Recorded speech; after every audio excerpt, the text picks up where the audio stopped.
Good morning po. For today's video ay papakita ko sa inyo yung isang halaman na ang pangalan ay elephant ear. Papakita ko po na inatake siya ng mga insekto, yung tinatawag natin na mealybug.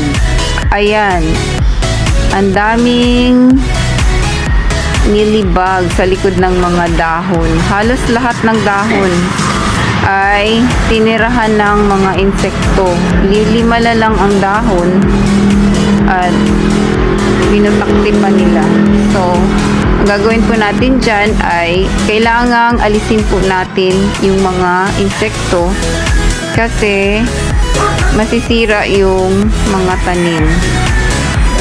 Sira yung dahon niya.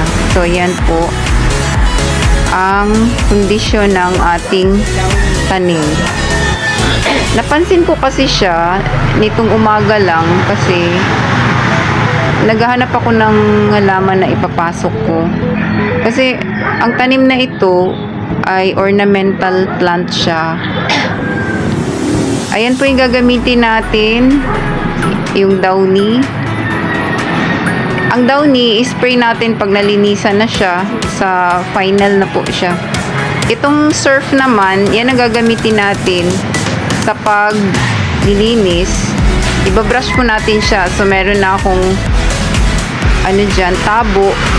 Mimix ko yung sabon dyan. At ang aking napaka cute na pusa. Nagigigil ako. Sunod, ikaw na naman ang papaliguan ko. Ay, nako. Nakasunod parati sa akin kahit saan ako magpunta.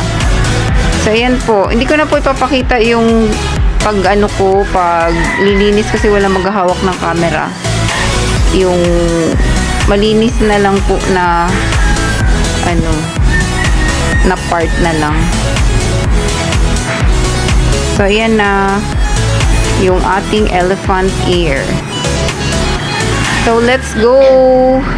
At ako'y maglilinis na ng halaman na yan.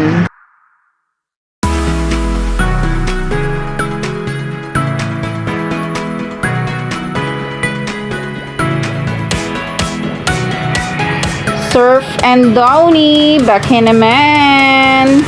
Na-promote pa kayo.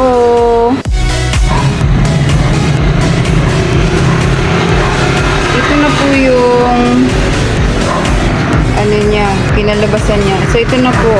Nalis na natin yung mga mealybug sa likod ng niya. Diyan sa likod ng kanyang dahon. So, nailinis na natin. Ang tanim ko na ito ay isang ornamental plant.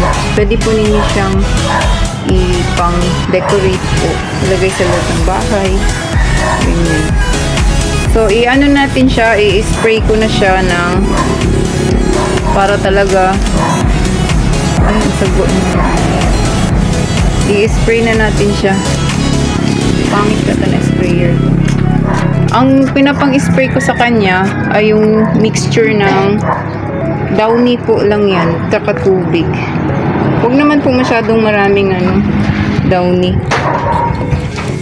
So, yan na po. Yan.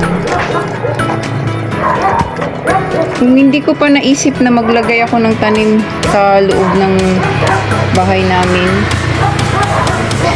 Kasi yung kaya naglalagay ako ng mga tanim is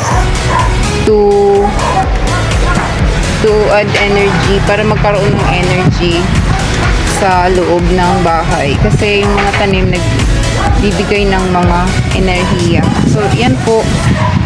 Kung hindi ko pa naisipan, hindi ko sana makikita na inatake na pala ng mealybug ang tanim na ito. So, hanggang dito na lang po. Thank you for watching.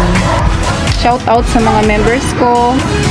Kay Relby Vlog, Floor Vlog, Fabsgen Vlog, Supertinan, 25 Vlogs, Jovi Vlog, at Maisa ni Insoy. Maraming salamat po sa inyong lahat. Bye-bye!